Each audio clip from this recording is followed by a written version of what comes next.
passing time, the landscape changes, the challenges that we are facing or we want to go through changes, the definition of success changes. So you are having newer problems. People sometimes say to me, what's wrong with you? Why all these dentists? And it's because the dentists are my people. I had 11 doctors in my family, in my same generation as well and the previous generation. So the pressure was heavy to say, you need to be a doctor. So the imposter syndrome wakes us up every single morning and it flicks us on the ear and he said, are you still good enough? Are you still good enough? Are you still good enough? If I'm stuck somewhere, all I have to do is put my hand up and say, can you help me? So in effect, challenges have come through, wins have come through. I have absolutely no intention of retiring, provided I'm physically capable of delivering. I will carry on delivering. I will carry on innovating. I will carry on looking for the next quest, because that's what is keeping me alive. Namaste and welcome to Bright Side by Dr. Nikita Agarwal. I am your host, Dr. Nikita. In the past episodes, we have seen dentistry through the lens of oral surgery, prostho, pediatric dentistry, and even implants. But dentistry is much more. It's also more than just having clinical skills.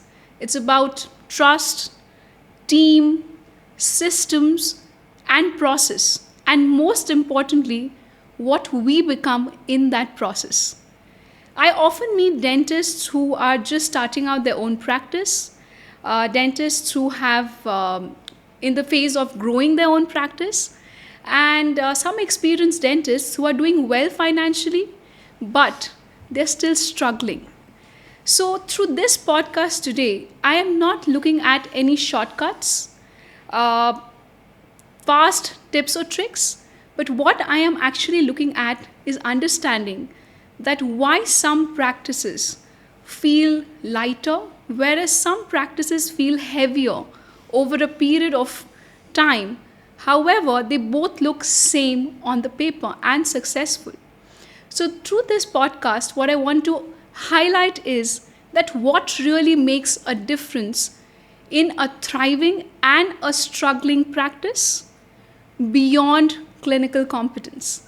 And I could not think of anyone other than my mentor, Dr. Manish, to be doing this podcast with me. So Dr. Manish Chitnis is a world-class clinician with over 28 years of practice. He is a clinic owner of multiple practices in the UK, India. He owns multiple businesses. He is a mentor. He is a guide, not only to me, but to many other dentists. He's also developed a software, which we will discuss very shortly. And I feel like this room is totally electrifying right now because he is accompanied by his mentor. So my guru and his guru in the room, and Coach Chris Barrow, who has 55 years of experience mentoring, coaching the dental businesses how to grow and how to thrive. And not only that, he's also a writer, speaker, and involved with various corporate organizations. So I welcome you both. So let's see. Thank you very, very much for organizing this. Really excited. Thank you so much. Thank you so much for being here. It's an absolute pleasure and honor to be sharing this space with the both of you. Yeah, I'm excited because I'm sitting next to my guru and it's just the moment I wanted. So thank you for coming along. Pleasure. And I'm excited because I just love doing this.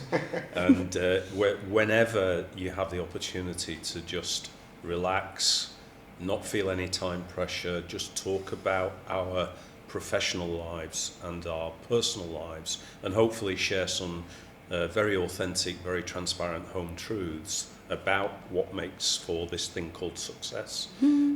It's just a joy to be able to do that. So thank you for the invitation. Absolutely. I think, yes. No, it started with the word light and heavy, and practices looking the same, successful. And that sentence itself made me feel how deeply you're thinking about it as well. So I think this conversation is going to be good. Yeah. And looking forward to more questions. Yes, absolutely. And uh, before we get into the depth of what dental practices lack or what they need to be to do successful or be successful in future, I think I want to know more about both of you and understand that where you are coming from, so that the audience gets to know the human behind the both of you. So to begin with, I want to know that how did you get into dentistry, or you thought that this was your calling? And Jill, can I just say I'm so embarrassed that we've known each other for how many years?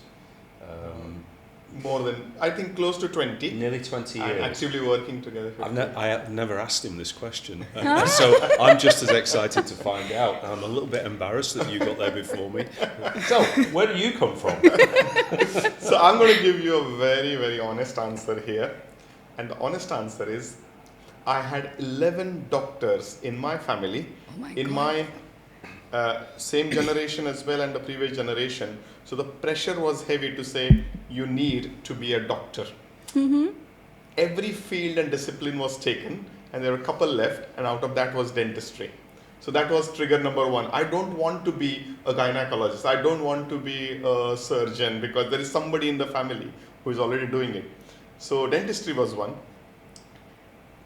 And at the age when you are trying to select a field, and you know it's medicine, and then you're looking at something, and I had somebody within the family, like extended family, who was a dentist, and he started doing dentistry, and first he had a sort of a motorbike which changed to become a car. Then he had a 2 BHK flat and so on and so forth. So there was a materialistic angle, I'm not going to lie, to say, oh, that's like a good lifestyle.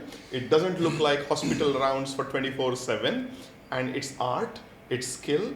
And I started observing him much early in my life, where I started loving the artistry within dentistry and people skills, meeting lots of people, living life every day differently, because you meet different people, and that did attract me. And of course, then I went into dentistry. So there were a few angles where I was pushed into dentistry over 3-4 years of observing it. That's interesting, because on the contrary, in my case, I have nobody who's even a science student in the family. Okay. So it was pretty self-driven in that way, actually. Yeah. And So does that mean that there was a moment in time that you took the decision that, Yes. that you were going to focus on science, healthcare, Absolutely. and then ultimately Yes. dentistry? yes, And no external influences that actually pushed you in that direction? no. So what was it about that attracted you? So as a 7-year-old, I remember that I fell and chipped off my front tooth. And I think that taught me more about confidence and smile. And then and as a kid, I would play with the doctor's set and go around giving medicines to people. And my mom always said that, my sister was the one playing with doll houses and dolls. So I think I was very interested in medicine from the beginning. So that's how it just unfolded one after the other, actually. What's interesting about that, though, is that the chipped tooth Yeah. is the origin story. Yeah. And so many times you meet people in life and you start to explore why they have ended up, and there's almost always there's an origin story somewhere. Now, in some respects, your origin story is family pressure, Yep. and you wanted a nicer car. Yep. I just wanted to give an honest answer. I didn't want to make it up. So that was the real Of answer. course. Whereas you're obviously far more philanthropic Yes. than this guy, and said, okay, I had a bad dental experience, as it were, as a child, and that began to point me in the direction of healthcare and helping other people. True that. Yes. So as we say, either it's the love at first sight, or the love happens when you fall into it. So my marriage happened with dentistry after I went into it. So Exactly, yeah. I still love it. Yeah, A that's good cool. way to put that, actually. Yeah. And coming to you, Coach Barrow, who likes to be called as CB all across the globe. So I'm going to call you CB, if that's okay Thank you. with you. Please do. Yes. So CB, tell me more. I mean, you are not from a dental background, but how did you end up, deciding to help dental practices with their problems? Yeah, good question. Origin story, only child, a very, very happy childhood, but my father was a very, very busy police officer who was seldom at home. My mother was a homemaker, but I became very used very early to looking after myself. And also partly because we moved location a number of times when I was a child, and so there was a responsibility there to reinvent friendships every time we moved to a new location. But I've always been extraordinarily self-sufficient.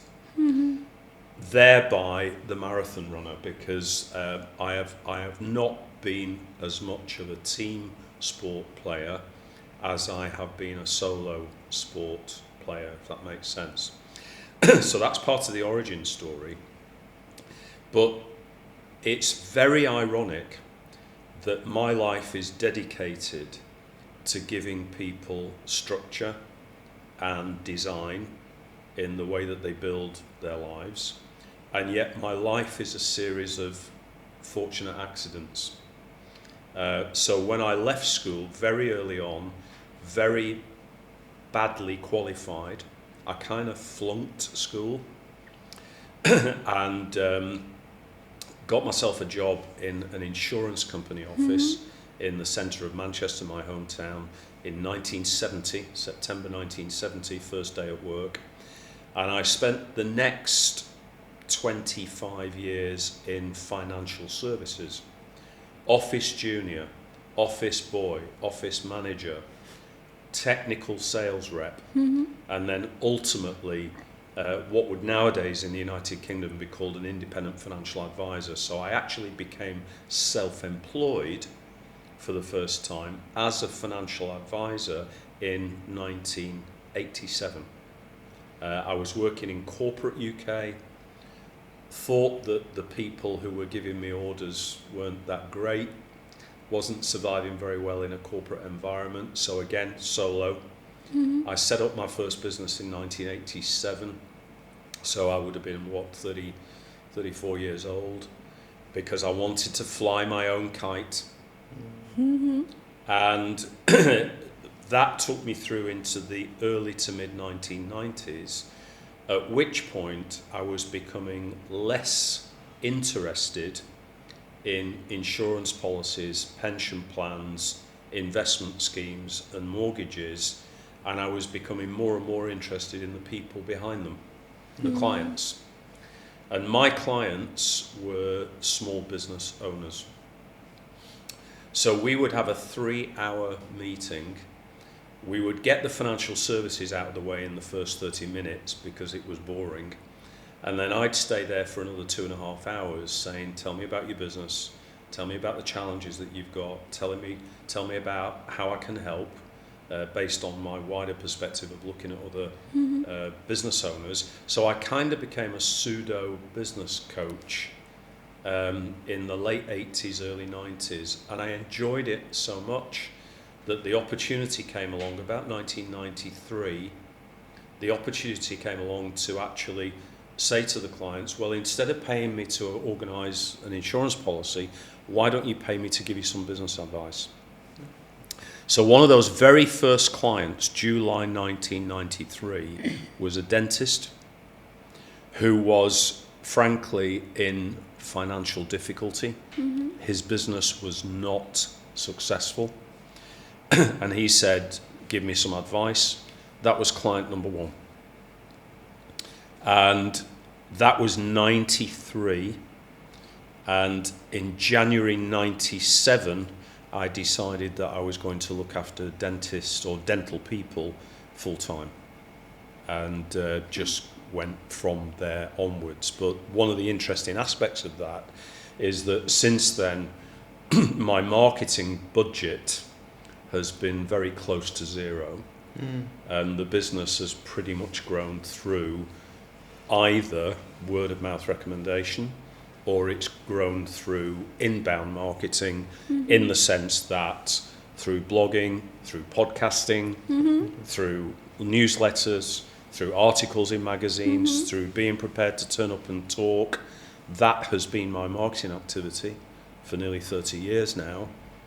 And here I am, booked up a year in advance with lots and lots of happy clients and a life. What's interesting also is that it's given me a life. My wife is a now retired dental hygienist who actually works for a dental charity based in Tanzania, in East Africa. The best man at my wedding was a dentist.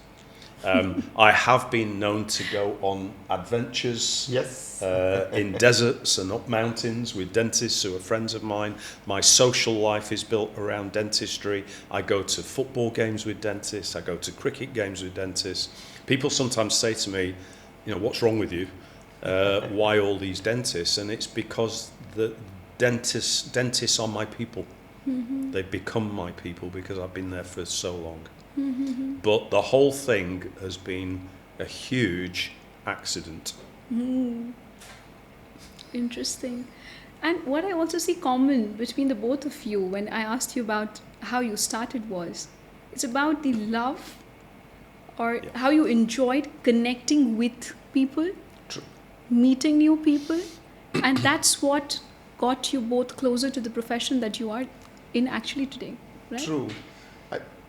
I don't know, probably 18 or 19 years ago, I think 20 years ago, let's put it that way, when I first came to UK, or I moved from India to UK, one of the clinical directors of my corporate asked to say, what's your long-term goal within dentistry? And probably the expected answer was, I want to be an implantologist or I want to do this. And I don't know what happened. It was over a glass of lager. Probably we were sitting down and having a chat, and he was interviewing me to say, what do you want to do? And what came to my mind at that time was, I want to go deep into something which is called emotions within a human being in the dental world, in a sense of what happens to somebody emotionally and what is that behind the scenes thing. And that just came out to me, and I think anywhere I'm related now, that subject is very close to my heart, of how do people behave, how do you manage people, patients, team members, colleagues, whatever. And that has been one of the attractive part about dentistry for me. So liking people is very, very important. Connecting to people is very, very important. Otherwise, you can't go long term. Yes.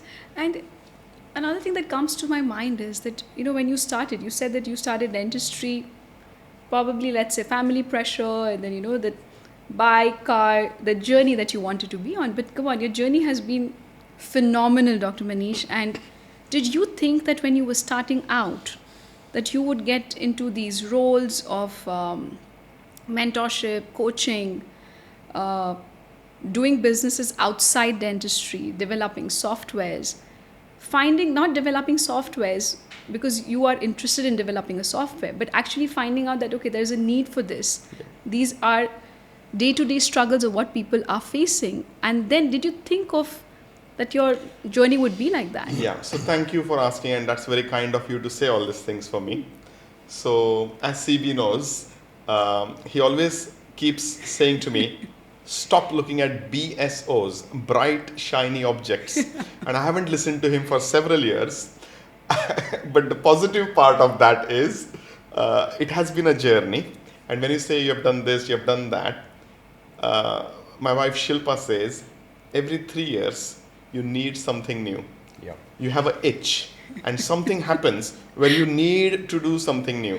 And it just happens that one thing leads to another, the second leads to third, and that has been a sequence. So everything which has happened was not planned, but something triggered it to say, like Dental Business Masters Academy in 2014, I was learning with my gurus for 4 years, and I said, this is phenomenal, India needs it. And one of my friends who had come, Dr. Samir, who's my partner, he was here and he said, oh, this is phenomenal, can we do this in India? And that's where I asked CB to say, shall we go? And today is the 10th year of this thing. So one thing led to another, where it's all about what next, whom can we help, what help do I need?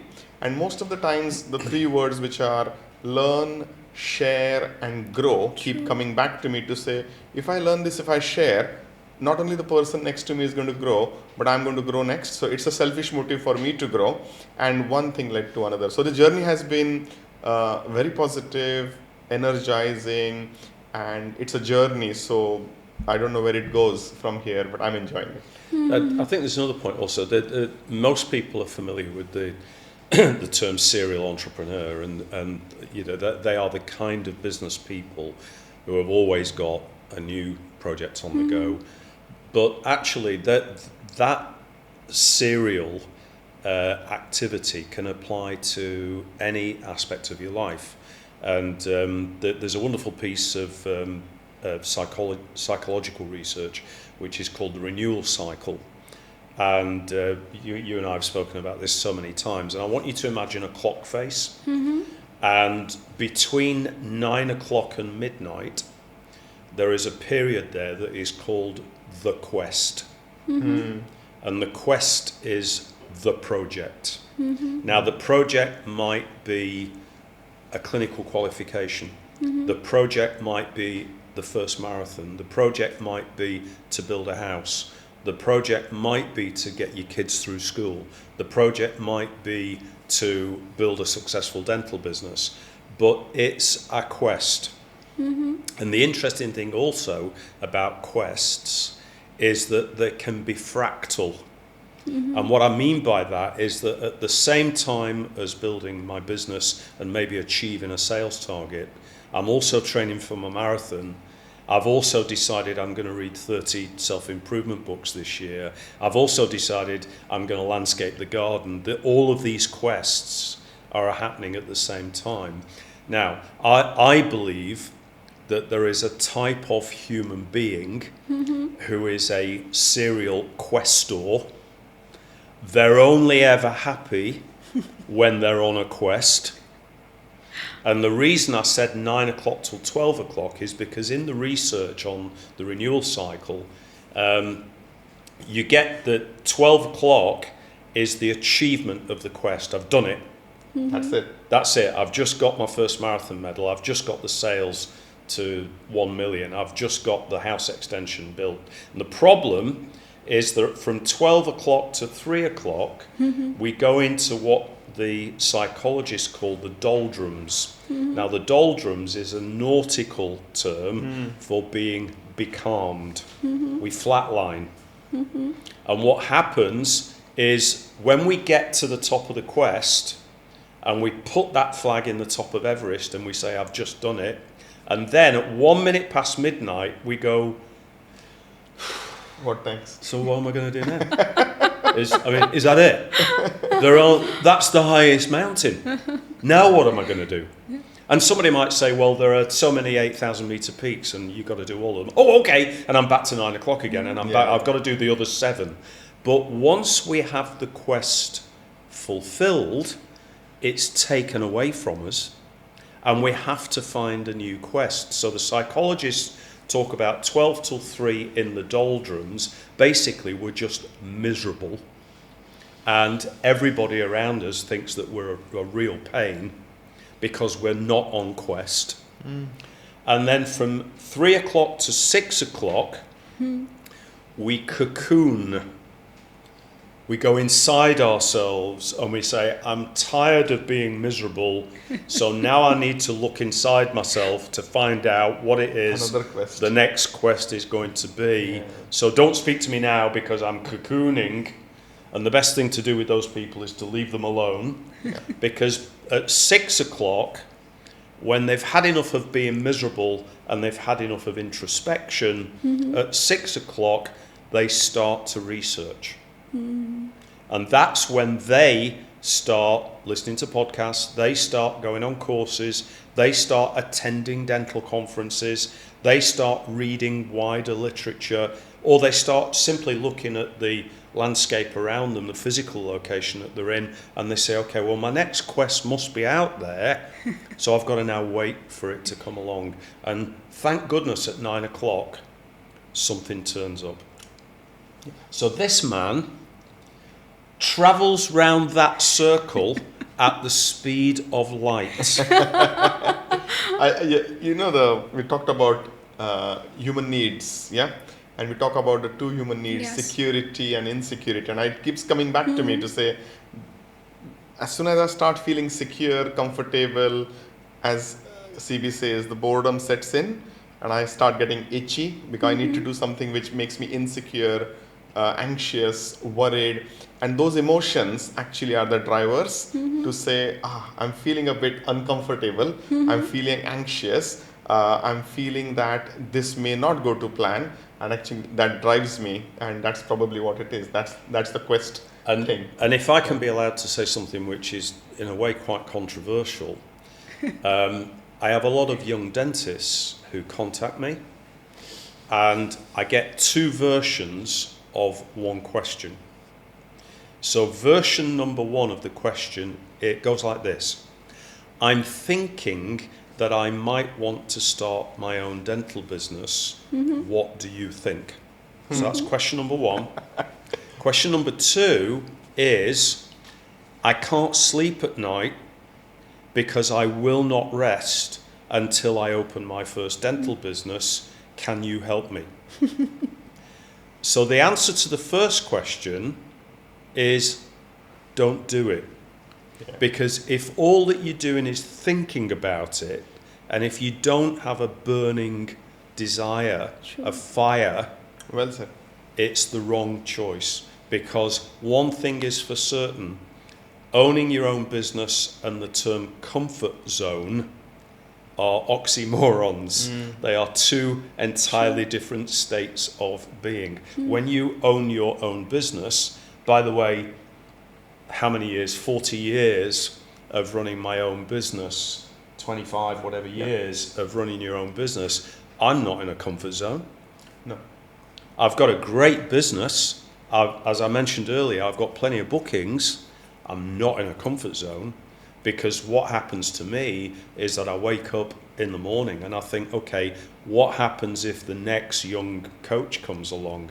What happens if the technology moves faster than my brain? What happens if the business of dentistry changes in a way that I can't understand, comprehend, or help my clients with? So the imposter syndrome wakes us up every single morning, and it flicks us on the ear, and he said, are you still good enough?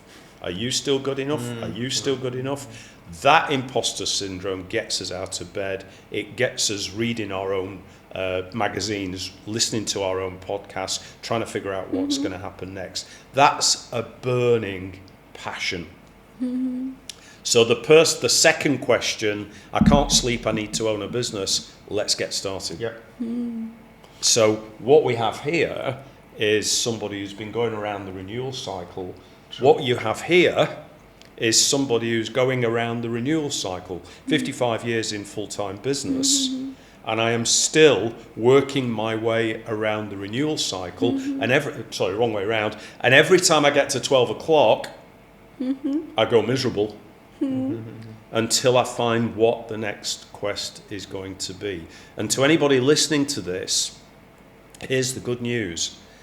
No matter how many years you are fortunate enough to live, whether you live to 50, 75, 100 or 120 years, the last thing that you will do as a living person is to be somewhere on that renewal cycle. That keeps you alive.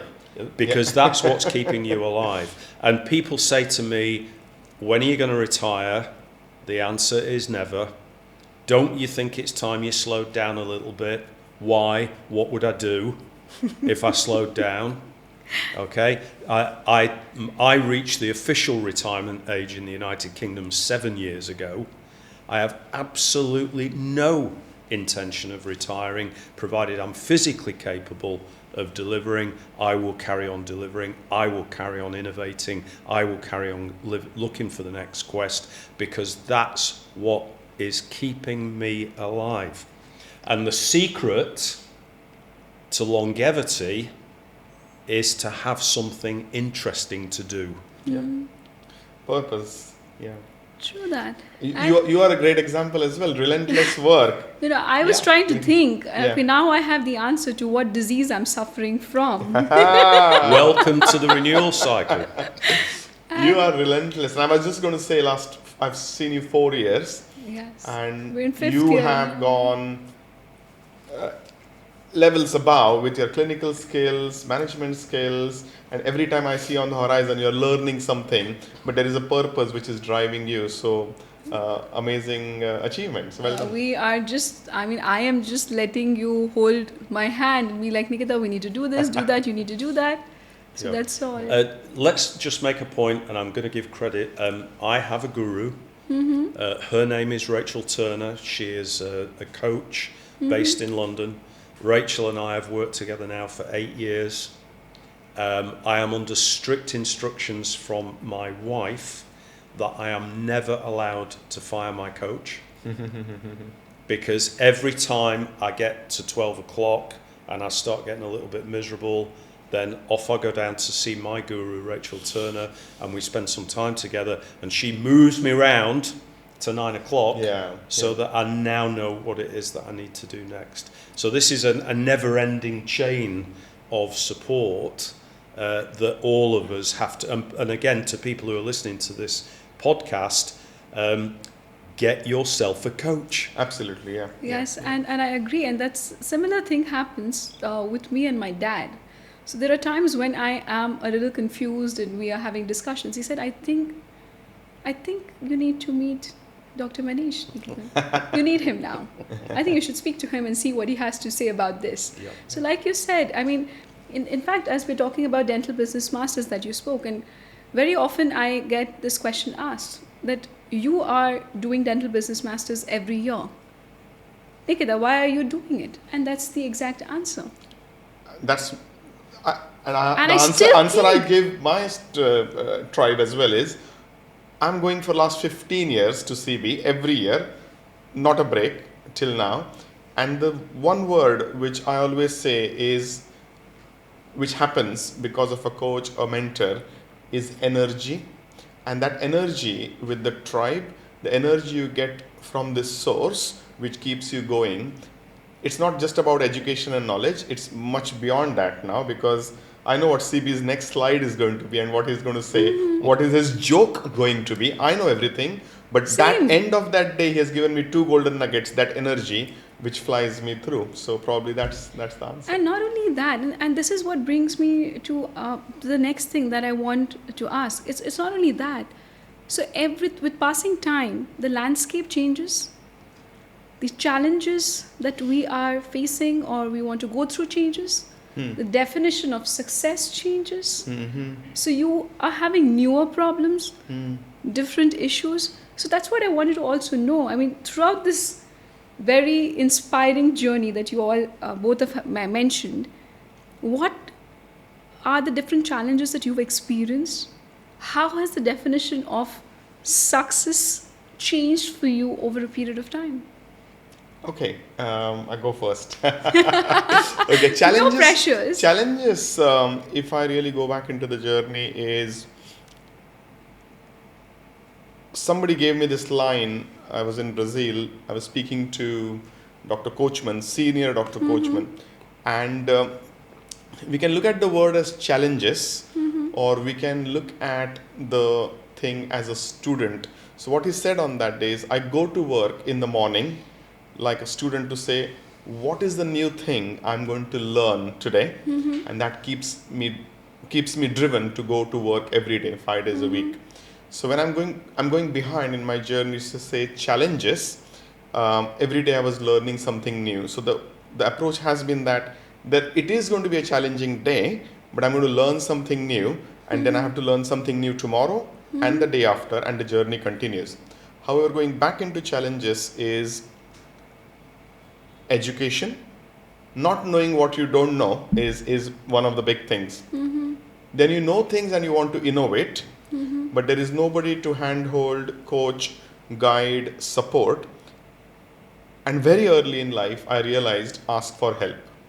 CB's very important, very, very important line to every one of us is, how can I help?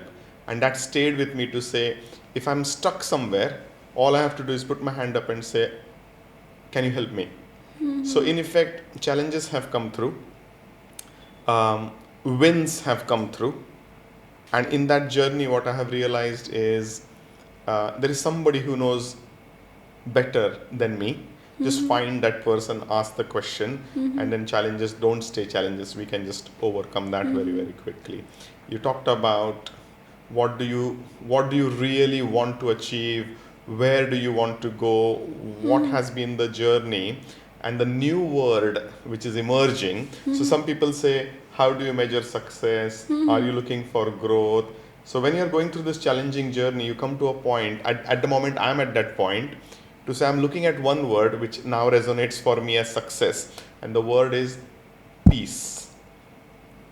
So if you really see, you get up and you go to work, and you know it can be a challenging day, and you finish the day, you're either feeling fulfilled or you're feeling peaceful. But if you're feeling fulfilled as well as peaceful, according to me, that's a very successful day, and I've just grown. So if you look at the journey, it starts with challenges, but if you're heading towards peace and fulfillment, then it's going to be amazing.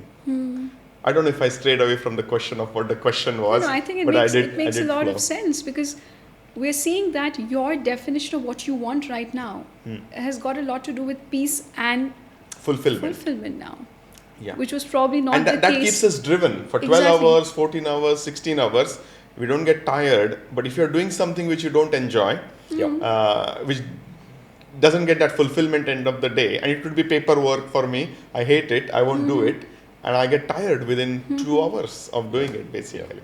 There's a phrase that I use all the time with clients, which is, are you happy tired or are you unhappy tired? If you're happy tired, it's a great feeling. It's a feeling of having made a positive difference. If you're unhappy tired, it's a lousy feeling, because you're just thinking, what am I doing? I'm wasting my life. And it's really important in life to be tired, because that means you've done something. But my focus is on making myself as happy tired as I possibly can. I don't mind being tired, but I do mind not being happy tired. It's got to be right. And so I will always move away from any activity that I know is going to make me unhappy tired. And sometimes that means saying no. Sometimes there might be a lot of money on the table. A particular project comes along. It's a very well-paid project, but you look at the project and you look at the impact that is going to have on you, and you say, do you know, when I get to the end of this, I might have a little bit of money in the bank, but I'm going to be miserable tired, and so just walk away from it. Now, of course, I can hear people listening to it. It's okay for you. You got a business. It's successful. I was starting out, and okay, confession time. In the early years, I was unhappy tired sometimes because I needed to pay the bills. And that's part of the price we pay to get ourselves off the runway. Sometimes you might have to tolerate some of that unhappy work, but try to keep that as brief as possible, and do lots and lots of self-promotion and self-marketing so that you can get to the happy tired work as fast as you can. There's a book that was written back in the 1990s by a philosophy professor by the name of Tom Morris. The book is called True Success. It's a great big thick book, and it's actually a history of philosophy. But spoiler alert, all the way to the back of the book, Tom Morris's definition of true success: do what you love to do it when you love to do it, do it with the people that you love doing it with. So number one, joyful work. Number two, time management. I've taken 12 weeks vacation every year since 1996 without fail. That is sacrosanct. It goes in the calendar first. It used to be kids' school holidays. Now I'm an empty nester. We get to travel at different times, but it's still 12 weeks. So I don't mind sitting in Mumbai at the end of a long day doing the thing that we do, or 2 days of workshops, because I know those 12 weeks vacation are in the calendar. I know there's another vacation coming down the track. And then with the people that you love doing it with, and that's about hanging out with the nice people and moving yourself away from the not so nice people that exist in the world. True that. We were talking about challenges, Yeah. in the journey, and something which CB taught me as well, which was very important, other than asking for help, which is sort of in the conjunct, is if a challenge has happened, CB said, just get off the drama. Don't go into that emotional thing, oh, life is not good to me, it's just happening to me kind of stuff. Just ask the next question to say, is it within your control? If not, who can help? If it's not within your control, let go, move on, and not getting into that, sucked into that energy cycle. That has helped me quite a bit, and thank you, because sometimes you just move ahead and people say, how do you do so many things, Manish, and you are relentless and doing things, do you not get frustrated and irritated? Yes, I do. But sometimes that positive talk to yourself to say, is that within my control? And I learned late, and I'm going to say, I've been paying the fees for 15 years, but I took the advice probably in the last quarter now. But the good part is that if you have that positive energy, positive mindset, thinking what next to do, then everything else just goes off the challenges as you described. If somebody said to me over 55 years, what would be one of the top lessons that you've learned? It would be understanding the Karpman drama triangle. Yeah. Stephen Karpman, an American psychologist from the 1960s, created this explanation of dramatic behavior. So people, when they're faced with challenges, people either go into victim mode, I can't believe this has happened to me, or they go into rescuer mode, it's not fair, all I was trying to do was help, or they go into persecution mode, just you wait. And interestingly, yesterday in Heathrow Airport, we had a baggage incident. We heard about that. You heard about this. So I will not give you the long version of the story. Let's just say that 60 passengers on a flight had to wait for 1 3/4 hours for their baggage to come off the flight. Okay, and it as an exercise in observing drama triangle behavior, if you'd have had a film crew there, there's somebody in victim, there's somebody in persecutor, there's somebody in rescuer. Now I'm very fortunate that I've been coached and trained to stay outside of the triangle and walk over to the British Airways desk and get to know the 3 ladies that were there, spend a little bit of time building some rapport with them. Now, there are passengers over here who are losing their minds, okay? I'm just leaning on the counter, getting to know the 3 ladies. You're working on New Year's Eve, are you going to be with your family tonight? What's happening at the moment? Now, thankfully, by the way, ringing Manish, who is coming up with plan A, plan B, plan C, plan D, for what was going, because that's what Manish is really good at. Yeah. But then eventually the bags turned up with like 15 minutes to spare for the connection. And at the end of it, I went over to the 3 ladies and I actually said, I just want to say thank you so much for all the help. One of the ladies came out and she gave me a great big hug. And she said, enjoy the journey to Mumbai, Happy New Year and all the rest of it. And we were all friends. Brilliant. Because you don't need drama in your life. And we're all gurus. You are a guru. No. We are all gurus because there are all people who are looking up to us. Let me give you my definition of a guru. It's somebody who doesn't do drama. Now, they might have a few years' experience under the belt clinically. They might have a few years' experience under the belt in terms of business development.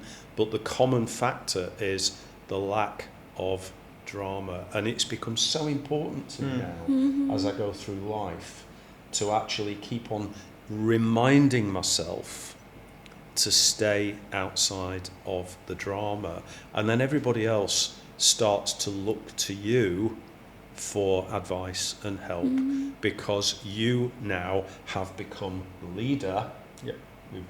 Manish and I are always talking about leadership. you've become the leader because the leader doesn't do the drama. Yeah, and responding more than reacting. So when CP said the bag is not coming, I'm just trying to reflect on yesterday. And I said, okay, so what's next? How long are we going to wait? We are just doing logistical understanding to say what's next.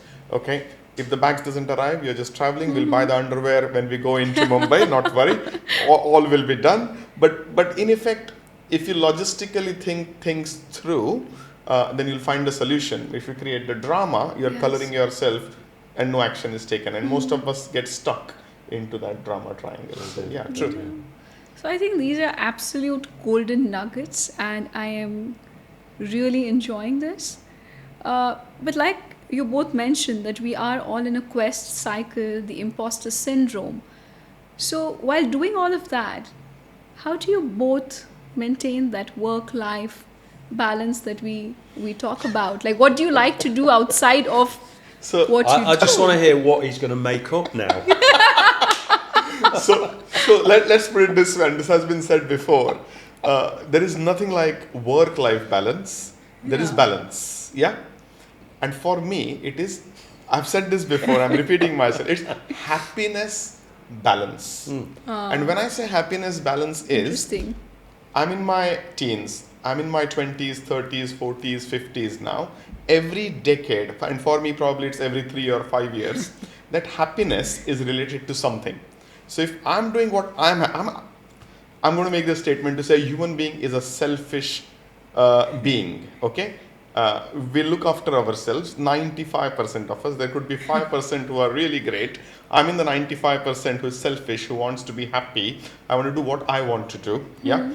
And if that happiness balance for myself is not hugely detrimental to people around me, my loved ones around me, and if it's manageable, then I'm going to stay in that zone. So for me, if I worked 16 hours that day in dentistry, that was life for me, and that was happiness balance for me. So whenever this question is asked, if somebody says, what's your work-life balance? Everybody around me with their vision and their perspective would say, this man doesn't have a work-life balance.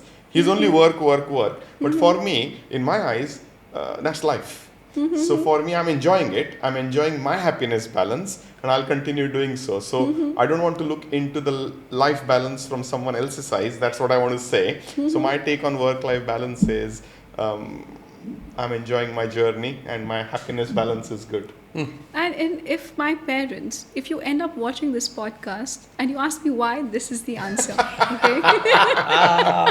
Very good. Well, let's start from the beginning. Okay. I always thought that the opposite of life was death. Okay. True. Not work. True. And so what has happened here is that somebody somewhere in the past decided that we had to have a balance between life and work. Well, I thought it was life and death. And so for me, work is simply one of the things I do with my life. Okay, so that's about the joy that we've already talked about. Balance is about making a commitment. For me personally, let me explain. Balance is about booking 12 weeks vacation in my calendar 2 years in advance. That's balance. Okay. Balance is about making a commitment to my wife that I will never work more than 20% of the weekends in the year to go to Saturday dental conferences or Mumbai trips or whatever. Balance is about committing to reading 30 books every year and making sure that I do, by reading for 30 minutes at the start of every day and reading for 30 minutes at the end of every day. It's a discipline which I have had for a long time. Balance for me is about writing a journal every morning since 1973.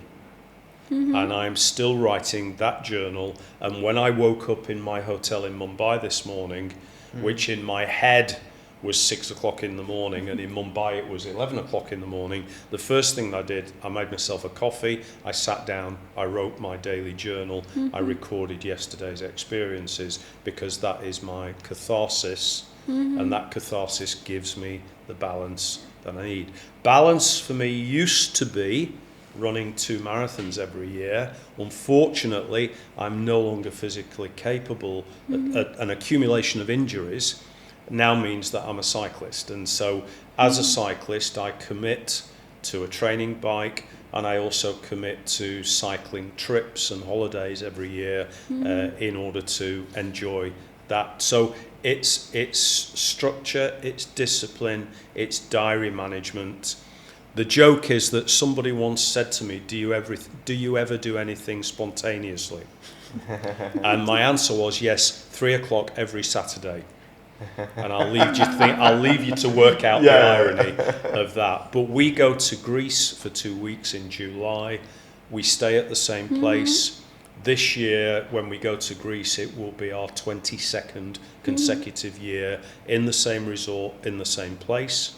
But every now and then I'll go and do a crazy adventure, and I'll cross the Omani Desert with Manish, or I will go and climb the highest mountain in Italy, Gran Paradiso, with some dental friends. Or this year I will cycle from Spain to France, and we'll do 1,000 miles on bikes over a 10-day period. So there's some crazy stuff in there.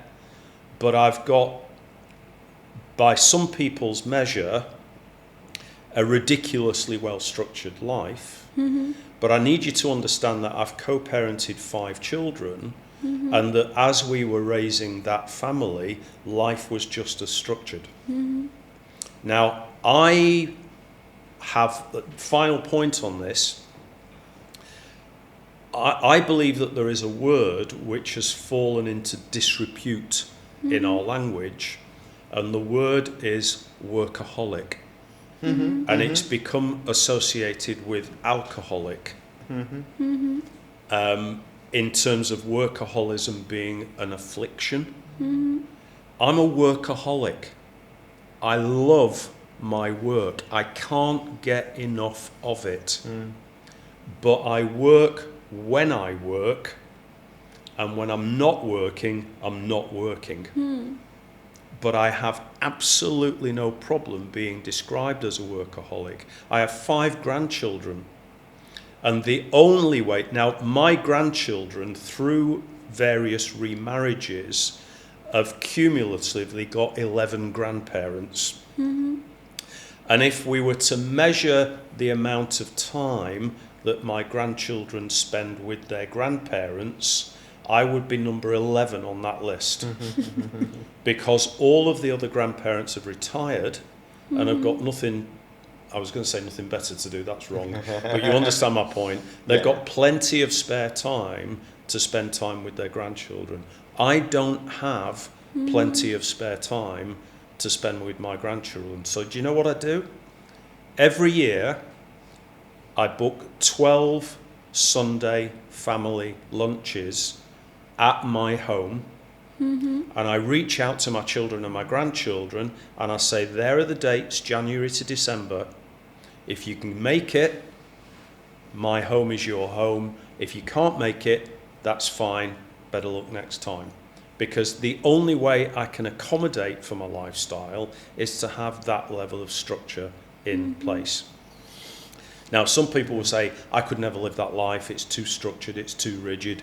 God bless you, that's absolutely fine, but I'm the happiest version of me that I've ever met.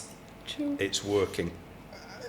I'm listening to CB, he's 22 years ahead in that journey, and again one word comes back. It's also about a priority balance. Yes. If you really see. Yes. What is on priority and what makes you happy is what you strive to do every day. And if you get that, then it's a fulfilled and a peaceful day at the end of it. So all these words are coming together: priority management, happiness, balance, peace, fulfillment, and that's what we are living for. And if you don't get that, that's where it starts getting negative. So work-life balance. So I think it's a fantastic take on happiness balance, priority management, time management, structured way of living. Yep. So CB, I wanted to ask you another thing is that we spoke about why some practices are lighter and some practices are heavier. So what is it like after so many years of experience? What do you find common in practices which are lighter? Yeah. And what are the common things that you find in practices which are heavier? Okay. I work with a client in the United Kingdom, a remarkable lady who is a cancer survivor. She built a successful dental business. She was then diagnosed with cancer. She had to take 3 years off work for treatment. Came back, and I'm going to quote her. She said, I needed to hire a big brother to get me back up to speed again, and so she hired me, and we've been working together for a couple of years. And there's something that I've learned from her. By the way, she runs a charity in Kathmandu as well, so we'll perhaps talk about that later. But she's taught me a word, and the word is calm. Now, one of the interesting things that I've realised is that people who have survived a significant cancer diagnosis have a calmness about them. And everybody's got their own understanding of why that calmness exists. But that calmness now extends to the way that she approaches her business. And I'm sorry to repeat myself, but I'm going to say there's no drama. And in fact, drama is not tolerated within the business at any level, whether it's a team member or a self-employed clinician or even a patient. Nobody is, if anybody starts to manifest dramatic behaviour, then they are asked to stop doing that. It's a bit like sometimes you go into a government office and there's a big sign on the wall that says, you know, our staff will not tolerate abusive behaviour. Why do they put those signs up? They put those signs up because people become abusive when they don't get their own way. They become dramatic. So a light business is a drama-free business that has got systems, Dentrack software, that has got structure, there's an organisational chart, that has got systems and protocols. People know exactly what it is that they're supposed to do, whether they're front of house, whether they are nursing, whether they are clinicians, whether they are admin or marketing support. Everybody knows exactly what it is that they're supposed to do. And what happens is that the business is delivered calmly. Okay? We flew from London Heathrow to Mumbai yesterday with Air India. Now, there is no point in that journey where any member of the air crew or the support team ran down the plane going, "We're all gonna die!" Because what happens on an aeroplane is that everything is calm and structured. And they are following a protocol. Now, do you know what they did before we took off from London Heathrow? They showed me how to fasten a seatbelt. Now, my first commercial flight was 1974, and they taught me how to fasten a seatbelt that flight, and I've remembered, but they still had to show me again because that's the system. Well said. Well said. So a light business is a business that's running like a calm Air India flight. And a heavy business is like one of these stunt planes that's doing loop-the-loops, and everybody's strapped to a wing screaming with the wind blowing in their face like this, and it's just complete and utter chaos from opening to close because they are ad-libbing. And drama is allowed. Simple. Beautiful. And so true that that's safety belt, and that the flight is going to take off as well. That's a very good kind of analogy there to say that if you're on a journey, you need to know the vehicle, you need to know the safety rules, you need to be calm, you need to be organized, and that's probably the thing. So if I might interject very quickly, let's remind ourselves of Matthew Syed's book, Black Box Thinking, which is about this very point. that in North America, more people accidentally die in the hospital system, or used to, I should say, more people used to die accidentally in the hospital system than in the aircraft industry.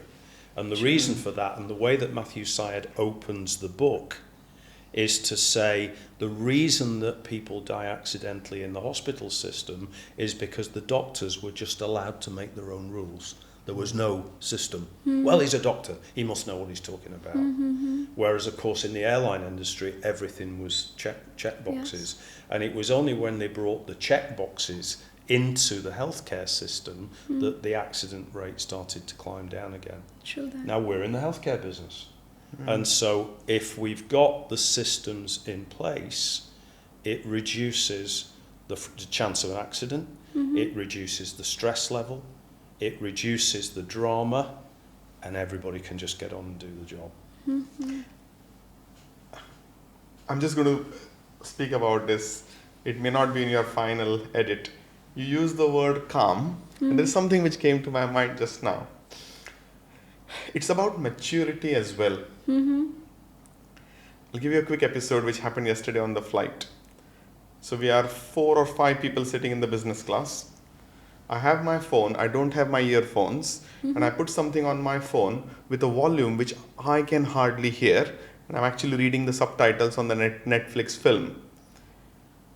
And the gentleman across just stood up, looked at me and said, "Why don't you use your earphones?" And that's how he did. "Why don't you use your earphones? We don't want to listen to what you're looking." And I was just like taken aback to say, I didn't even understand what he's trying to say. So I went to him and said, "Oh, is this too loud?" "Yes, I don't want to listen to what you are listening to." And he was, in my sense, rude. And I apologized, and I came back and I sat down.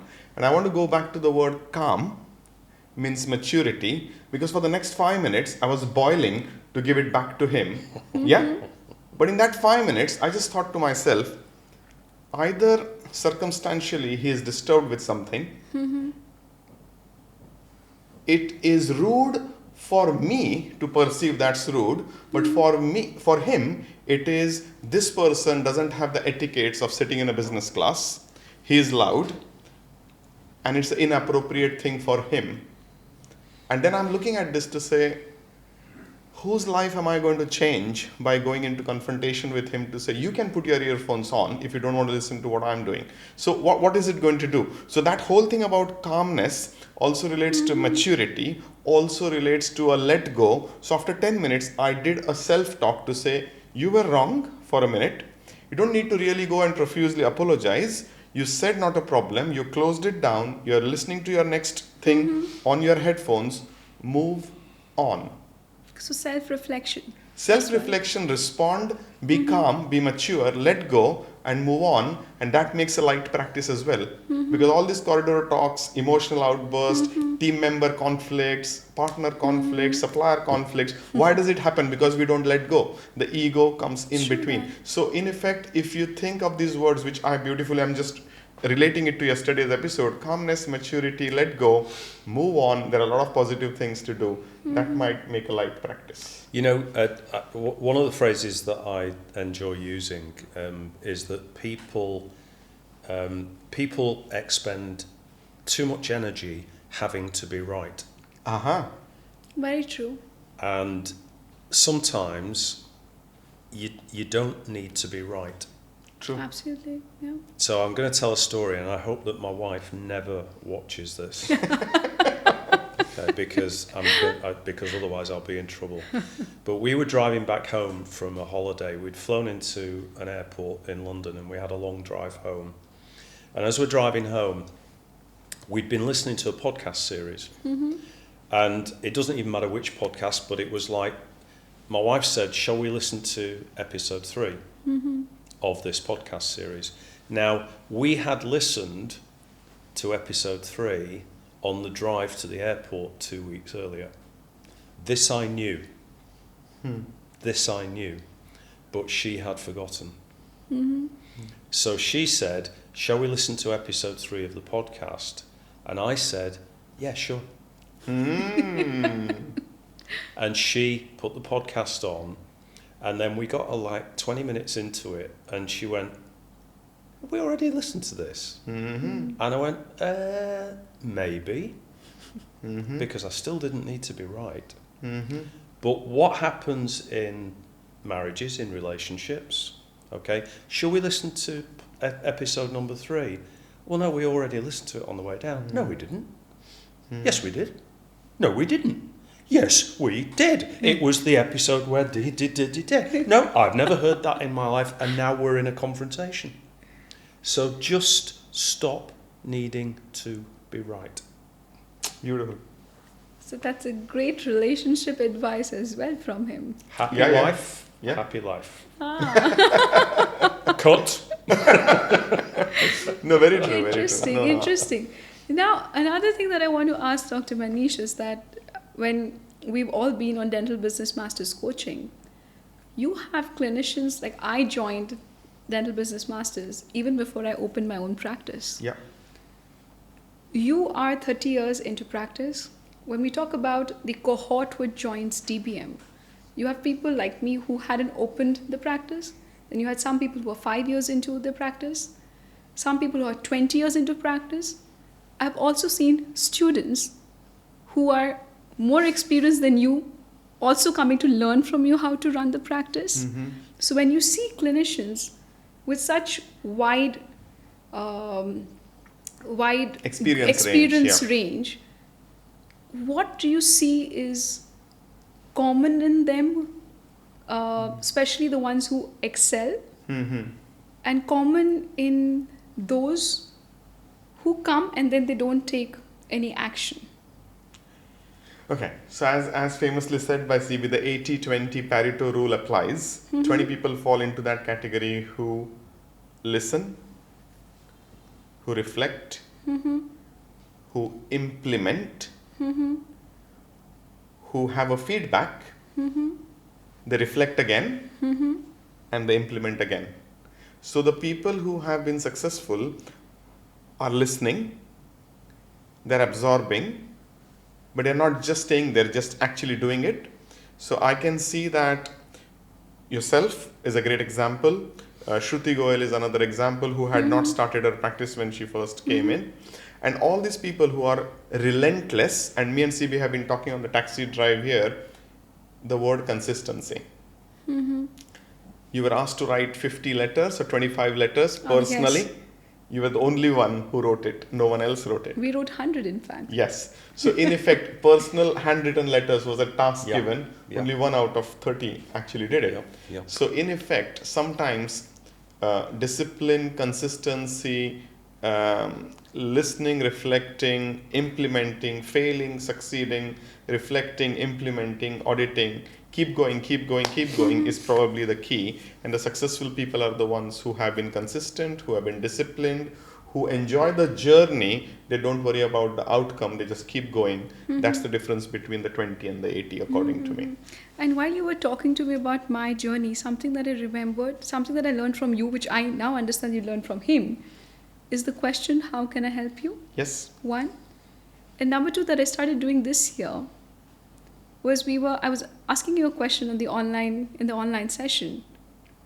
I started sharing with my team members about how my week went. Well done. Not only that, but how I was feeling, if I was overwhelmed, if I was okay, everything, or if I was facing a challenge, I'm not on point. And I think these small nuggets that I have picked from you has changed. And like you said, consistency, but again, something that we were speaking in the beginning of the podcast was coming back to your mentors. That is the most important thing as well, I think. I think a great characteristic of leadership, and it sounds counterintuitive, but it's actually vulnerability. True. I don't want to start talking about specific political characters, but there are some people who present themselves as leaders, but they're just bullies. They've got no vulnerability, they've got no authenticity, they've got no transparency. Leadership is not bullying. And there are plenty of examples of leaders who bully in the geopolitical climate in the world at the moment, they're very easy to identify are the bullies. Nobody really respects them. Nobody really believes in them. Nobody really follows them.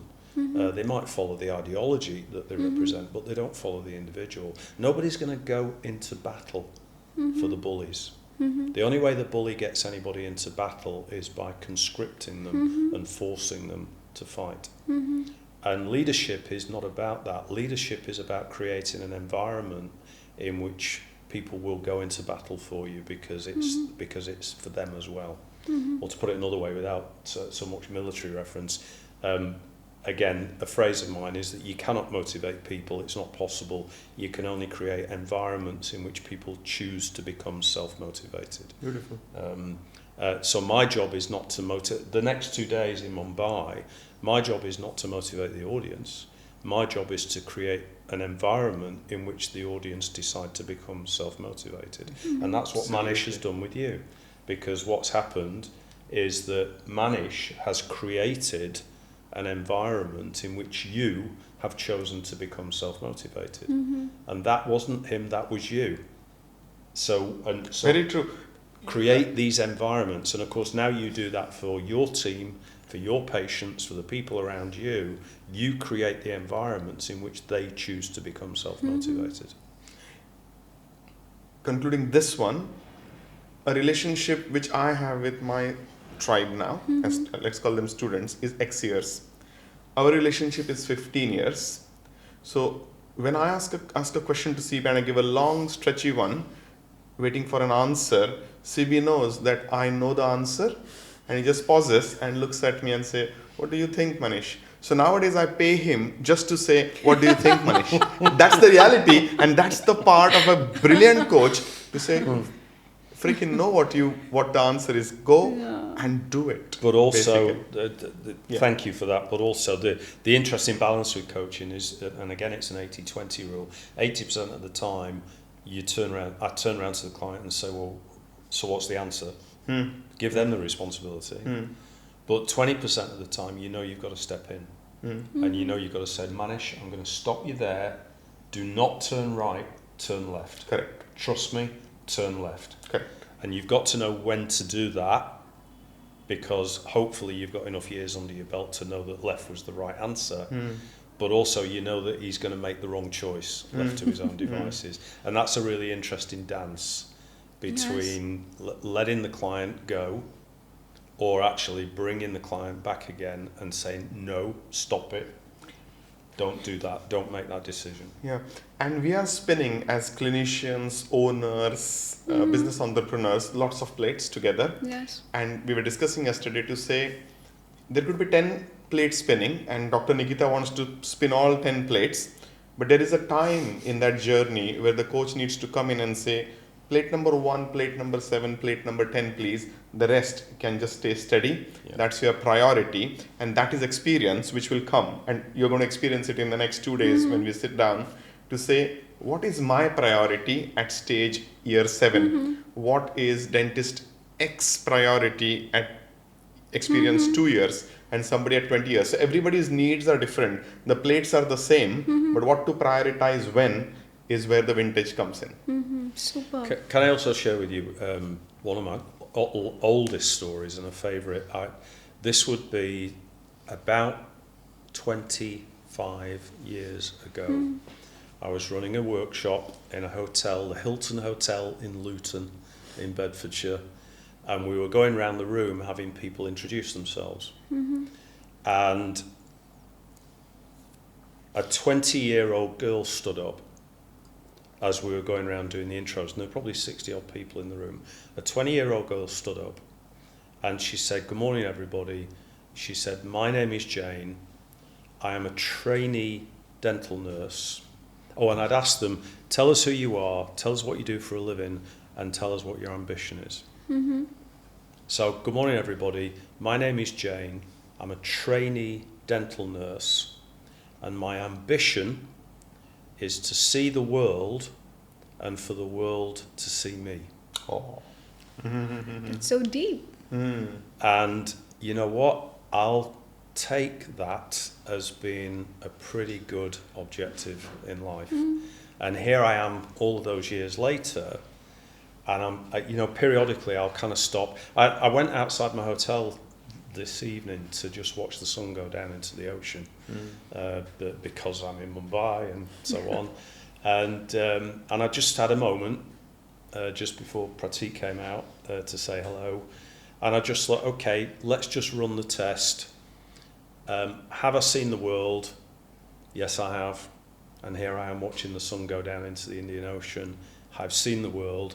Has the world seen me? Yeah, I think quite a lot of the world has seen me. They might all be dentists, but that's okay, because dentists have seen me around the world. And so we were talking before we went on air about legacy, and you know what? Saw the world, was seen. I'll go with that. And I think that all of us can aspire to do that. And if we can have a bit of fun along the way running a business and chasing all of his bright shiny objects and all the rest of it, well, what's not to like? What a privilege. What a privilege. Blessed, absolutely blessed. Yeah. I think my head is buzzing. I want to ask so many questions, but moving on, we know that we are in a great time in dentistry with AI, digital technologies. What do you think? I mean, where are we headed? I mean, of course, you've both taught us to take AI as your thought partner now, right? But what is your take on what is the future of dentistry, or how has it changed? I'll go first on this one. We were lecturing 2-3 days ago in England, me, Chris, and my other coach, Ashley Latter.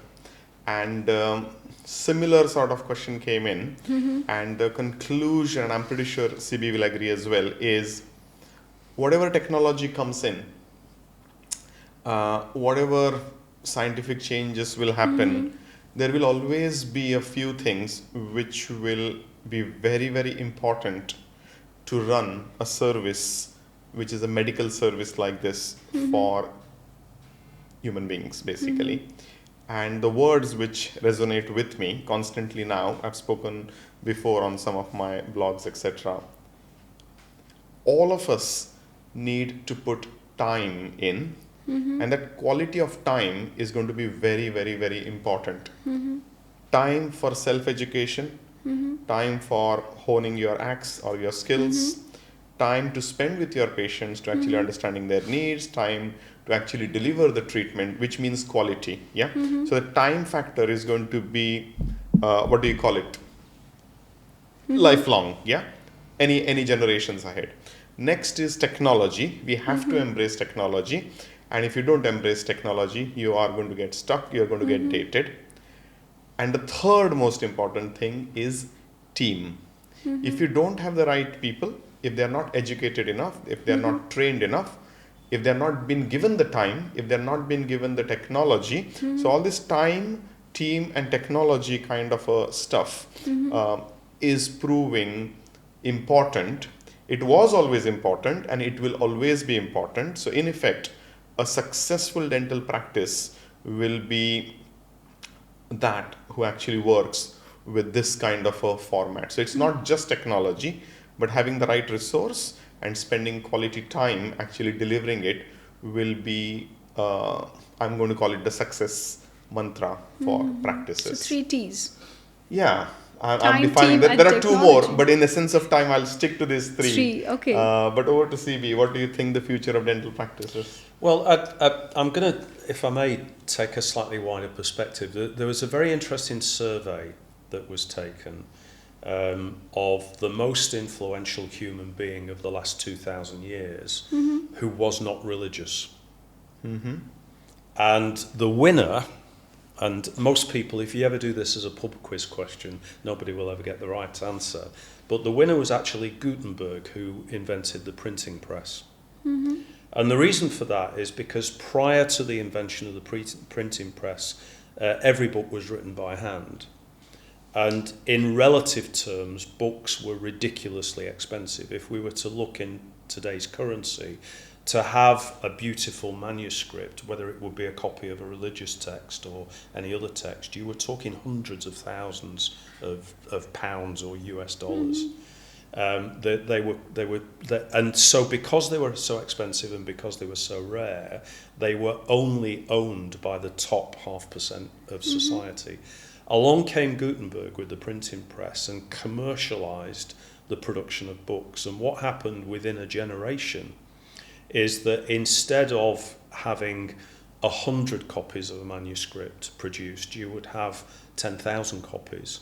And so the distribution went up and the price went down. And it gave us the Renaissance and an explosion of culture and art and science and every other aspect of humanity. We then go along to my area of the world, the northwest of England, where in the late 1600s, early 1700s, we had the invention of the steam engine, which created the Industrial Revolution, which commercialized the world. And it gave rise in its own way to a global economy. And then along came the computer. And that was actually the very first technology revolution. And the computer revolutionized the world.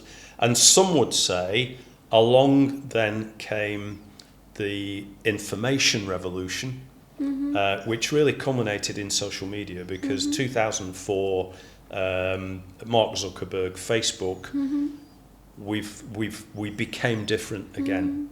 Okay, so each of these revolutions has taken place and have fundamentally changed the way that humanity operates. Here we are again. And 2025 for me will be the year that the historians look back on and they will say 2025 was the year that the AI revolution landed, and that we are now going to see the impact of that change every aspect of the way that we live. Now, there were probably people who thought that printing presses were the work of the devil. There were definitely people who thought that the steam engine was the work of the devil.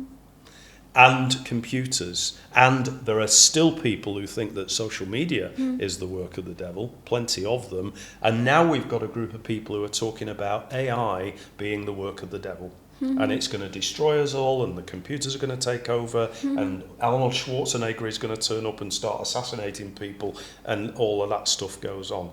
It's just progress. We are a privileged generation who get to see it happen. You're seeing it at a very early stage in your life. I'm seeing it at a very late stage in my life. We were there when it happened. And it's not affecting dentistry, it's affecting, as we know it, every single thing that we do. So hold on tight. Because it's going to be. But what's interesting, of course, is that each of these revolutions has happened more quickly. Yes. The impact has happened more quickly, and we used to talk about a thing called the adoption cycle. Do you remember that? Yes. Yeah. So we would have innovators, Yes. early adopters, early majority, late majority, laggards. Remember that? Yes. So I think that what AI is doing is obliterating the adoption cycle. Because if you're not an innovator or an earlier adopter, you're going to get left behind. Yes. Okay, we can't hang around and wait and see if this works. That's not an option. And so if again your comfort zone is to not innovate, you're in the wrong job. And going back to that question, dentistry going forward is so exciting because it's getting predictable, Yes. it's getting safe, it is getting convenient, and everybody can have access basically. So it is now with technology coming in, it's actually much more nicer era for anybody to go and get dentistry done without feeling at risk. And you know, basically. probably, if we go right the way back to the beginning of this, when you chipped your tooth, they probably didn't do an intraoral scan, Of course not. and they probably didn't produce a 360 image on a screen, No. and they probably didn't talk you through what was going to happen next, or your parents for that matter, and they probably didn't diagnose, create a treatment plan, and then use the very latest technology in order to provide a solution. Yes. And that's happened within your lifetime. So I've got absolutely no idea what dentistry is going to look like 1 year from now. Yeah, it's changing rapidly. So there's no point talking about 5 to 10 years from now.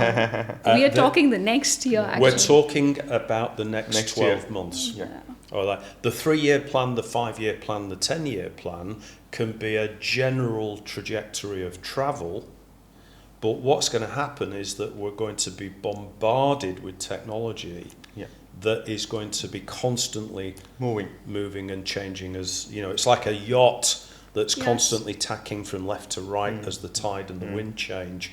You know, nobody's got a powerboat through the middle of this anymore. We're all just trying to deal with the tide and the wind and stay on course. Now, I find that incredibly exciting. Yes. I cannot wait. Every day is a cliffhanger to find out what tomorrow is going to bring, and I'm so excited about 2026. And in fact, I'm suffering from FOMO, frightened of missing out, to a higher degree than I ever have in my career. And it's like, how can I stay alive? Because I want to see what happens next. I want to see what dentistry is going to look like in 15 years from now. Yeah. I'm going to add the last T of training, because it's continuing education, which is a progressive practice which will stay in business. So great team, well trained, technology and time. That will keep you going. Yeah. So there is one interesting thing that we do in all our podcasts, which is called as a rapid fire. But there's no hamper, just that you know. So it'll be quick question and quick answers. Okay? Money or freedom? Freedom. Peace, actually. Okay. Comfort or growth? Growth. Wrong question to the right people. Leadership in one word. Respond. Example. One advice that you ignored early on. Stop chasing bright, shiny objects. What about you, CB? Save money. Work smarter or work harder? It's got to be smarter. Smart. Yeah. Okay. One advice to the young clinician or a young dental practice owner who's let's say less than 5 years into their Oh, right. practice. Own a business less than Yes. 5 years in. Love what you do, and then only do it. And never give up. Okay. One thing dental entrepreneurs should stop doing immediately. Everything.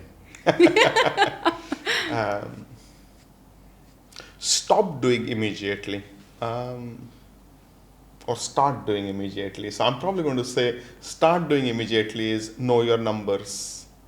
True that. One book that every dental practice owner should read. The E-Myth Revisited by Michael Gerber.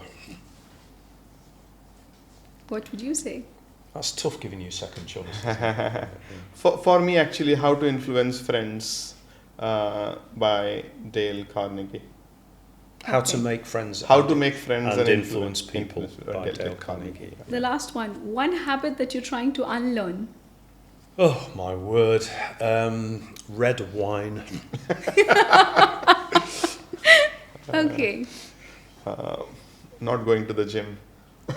in a this mouth, Has become a helps. habit. Has in a become a mouth so habit. much the I same. think that was fantastic. Thank Now, you. before we wrap up, one last question that we ask all our guests. It could be in one sentence too. What is the legacy that you want to leave behind? As Coach Chris Barrow and as Dr. Manish Chitnis. I'll let Oh, CB go you go first. first. You go first. You go first. Am I going first? Yeah. Okay. I don't want to leave any legacy behind. I believe I have a journey, and over this journey, if I can just contribute to make somebody happy, peaceful, and probably just bring a smile to their face, as we say, a reason to smile is our positive mission. That's all. There is no legacy to be left behind. Interesting thought. What about you? William Shakespeare. There is a tide in the affairs of men which, taken at the flood, leads on to fortune. Omitted, all the voyage of our lives is bound in shallows and in miseries. And on such a full sea, we must stay afloat or lose our ventures. Oh my God, I just hope that all of this wisdom rubs off on me a bit. And I think it was an amazing podcast. And I believe that all the clinicians, whether they are young clinicians, whether they are in the growing phase, or whether they are mature clinicians, are definitely going to benefit from this. So thank you so much for being here and being with me. Thank you so much. And I hope that our next adventure, 2026, in your calendars, should be In Nepal. Nepal. Yes. Oh, thank yes, you. please. Thank you once again for Really- inviting, and thank you for letting me experience the energy of my coach as well. CB, thank you. Thank you for the invitation. Thank you I really so appreciate much. it. So for all of you who have tuned in, thank you for hearing and listening and being patient with us. And tune in for more episodes. Thank you and namaste.